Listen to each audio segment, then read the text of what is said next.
Folks, welcome back. I have your latest home prices and insights for York Region for week ending February the 9th, 2022. This part of the show, I share my experience as a realtor in the hopes that it could help some of you with whatever it is you want to do in real estate. Well, it was the summer of 2020 when we were working with these buyers. So a little while back now, we were working with these buyers. We were looking to buy a detached home in Maple. There's one property that they absolutely loved that we were putting an offer on, and we were actually in the process of negotiating back and forth when they said, you know what, we don't want to buy anymore. And I said, what happened? I thought you love this house. Yes, but my parents are telling us that the market is going to crash and we should wait because homes are going to be much, much cheaper in the coming months. And I thought, wow, where are the parents getting this information? Because from what I could see by having my finger on the pulse of the market, by doing the charts every day that I'm about to show you, the market was heading up. We were past the initial lull when the health crisis was announced, and the market was already heading up. And the news was talking about deferral cliff and all sorts of crazy stuff. None of it materialized, but the actual raw data had prices going up, and that's what I was talking to them about. But for whatever reason, they took the advice of the parents and they backed out, and we stayed in touch, and they never bought. And they called me just a little while ago saying, okay, we want to start buying again. Can you help us? And when we reevaluated their new budget and so forth, it turns out they can no longer buy that detached house. They're priced out. So we're looking at semis or towns, which is fine. There's nothing wrong with semi or towns, but it wasn't their original goal. And they could have bought the detached a while ago. Turns out the house we put the offer on, there's another house for sale just a few doors down, and it's $400,000 more than what they were going to buy it for less than 2 years ago. The moral of the story is that although the parents were well-intentioned, for sure the parents are giving advice in the hopes that they're giving the best advice to the children, well, the parents weren't realtors. And even so, there's realtors that just because you're a realtor doesn't mean you're giving great advice. You really got to be active, and you really got to have your finger on the pulse of what's happening in the market. The parents were getting their information from all sorts of places, and they kind of wish that the market come down because it would be better for their children. And the kids that were looking, when I say kids, I mean these were adults. It's not like they were children they were buying, but the children also kind of hoped and wished that the market would come down, but that doesn't make it so. Where you get your information is crucial to the decisions that you make every single day.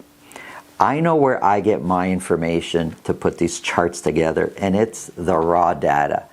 I have no bias to whether the market is going up or going down. I see my role as a consultant, and there's many realtors just like me out there that see it the same way, that our job is to help our clients, sellers and buyers, navigate whatever the market conditions are. But to think we prefer one market over another, it's not necessarily the case, because this is where we are now today, and tomorrow could be something different. Where you get your information from is crucial. Make sure the source really has their finger on the pulse of whatever information it is that you're looking for. If you think this can help somebody you know, please pass this video along. Let's get into the numbers.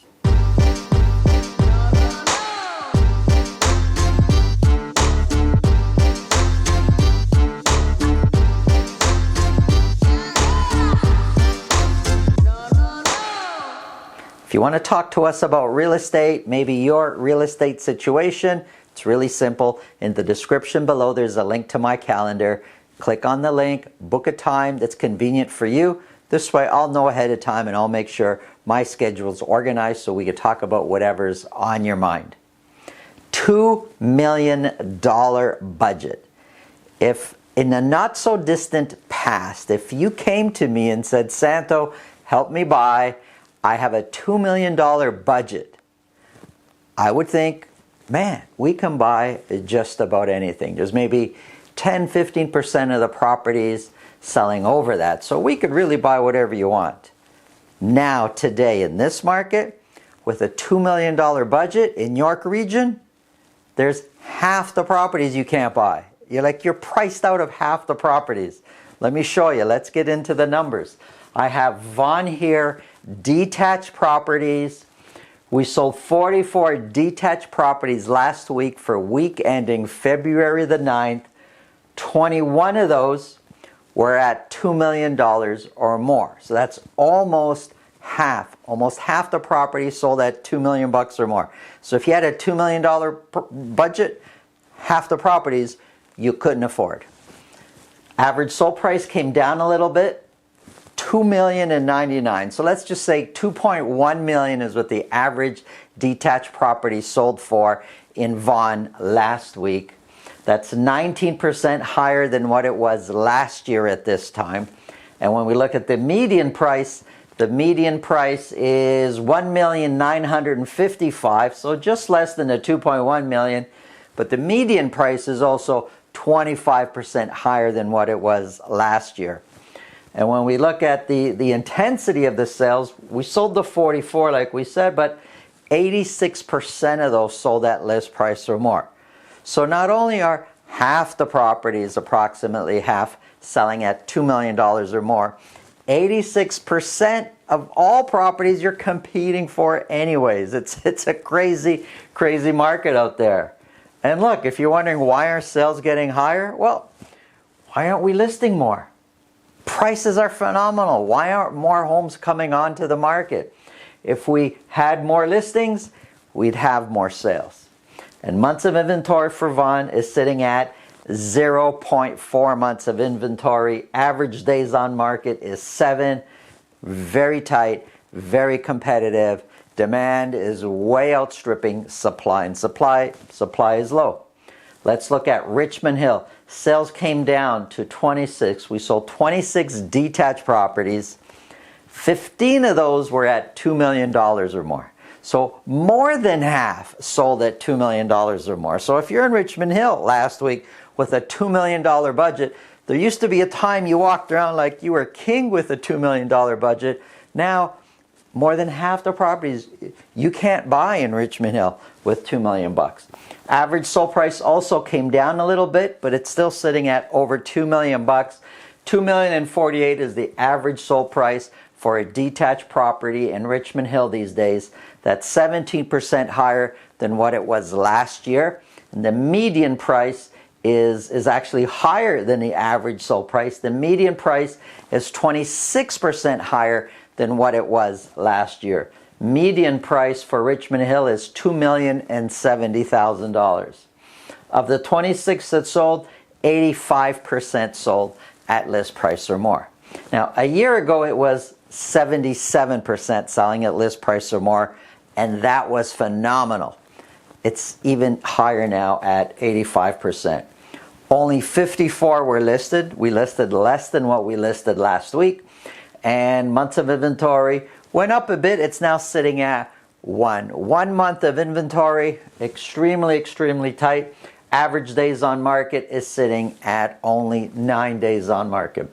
Let's look at Markham. We sold 32 detached properties, exactly half. 16 sold at $2 million or more. So there's another example. With a $2 million budget, you cannot buy half the properties being sold in Markham. An average sold price went up, $2,175,000. $2 million bucks plus is what an average detached property is going for in York region. Well, in Markham, the $2,175,000 is 39% higher than what it was last year at this time. And when we look at the median price, The median price is 33% higher than what it was last year at this time. Huge increases, 20%, 30%, crazy increases. Of the 32 that sold, 81% sold at list price or more. Only 65 listings, and months of inventory is sitting unchanged at 0.7, with 6 being the average days on market. Let's look at York Region condos. We sold 76 condos last week. Now, condos is a whole different animal to the detached market, especially when we're talking, for obvious reasons that's different. But as far as activity goes, we sold 76 condos in York Region last week, and 76, if you look back, is a phenomenal week. We were in the 80s April last year, and then in March, in February and March last year. So 76 is a phenomenal week for sales for condos. 5 of those were at $1 million or more. An average sold price is sitting just under $800,000 to 700, or sitting at $797,000, which is 35% higher than what it was last year at this time. 35%. It's still ringing in my head that not too long ago, condo market was depressed, and people were like, oh man, get out of condos. Condos is a long time ago bounced back and is very strong, big gains. Well, average sold price is 35% higher than last year's average sold price. Median price is 36% higher than what it was a year ago. Of the 76 that sold, 93%, so let's just call it all of them, 93% sold at list price or more. Last year at this time it was 42%, so it's more than doubled, very aggressive. We listed 109 condos last week, and months of inventory is not moving. It's sitting at 0.3, very aggressive, very competitive. Prices are still on the rise there. And when you look at all of York Region and you look at the months of inventory, it's very aggressive, very tight. We need more listings, and we can generate more sales, more properties that come onto the market. You'll start to see prices come down, but we need to satisfy the appetite of the buyers. Interest rates, look, I know we expect interest rates to go up. Personally opinion, I don't think the one rate increase potentially coming in March is going to make much of a difference. Let's see what happens. But it's really interesting what's going on. It's really nuts where these prices are going, and buyers are tripping over themselves to buy. If we can help, please give us a call. The link to my calendar is in the description below. Have an awesome day.